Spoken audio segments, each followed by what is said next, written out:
Welcome to the McCat Multimedia Series, a McCat analysis of Thomas Piketty's Capital in the 21st Century. Does the structure of capitalism eliminate inequality or reinforce it? That is the question at the heart of Capital in the 21st Century by the French economist Thomas Piketty. One of the most discussed academic books published since the turn of the century, it analyzes the role that capitalism plays in global inequality. For years, most economists have believed that capitalism reduces inequality between the richest and the poorest, in the long run.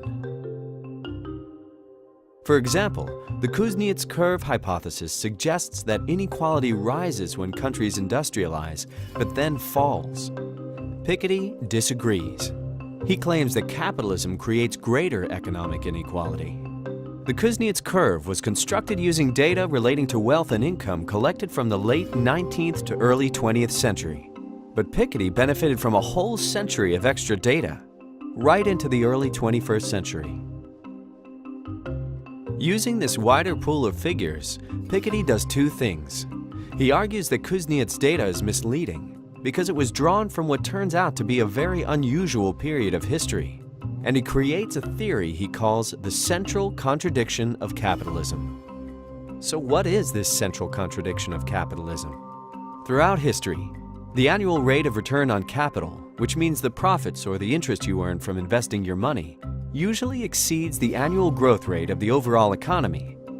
Return on capital, or R, has remained relatively constant at around 5% despite radical changes in who controls the capital. It's generally the rich and individuals who inherit it, and whether it's held as gold, bonds, land, or in an investment portfolio. In contrast to this, the annual growth of an economy, or G, has almost always remained close to zero. It has only in the last 2 centuries reached a level of 1 to 2%. There's not much, short of revolution, that those individuals who rely solely on labor to earn a living can do to change it. Let me introduce Jane and Joe. They both earn $100,000 a year, but Jane also has a $10 million inheritance which she invests annually in the stock market, earning a yearly return of 5%. Joe has no savings. Let's see how their incomes evolve. Both Jane and Joe spend all of their annual salaries. After a year, Joe will have nothing left over, whereas Jane will have made $500,000 from her investments, which she reinvests. Fast forward 10 years. Joe's total wealth has grown very little.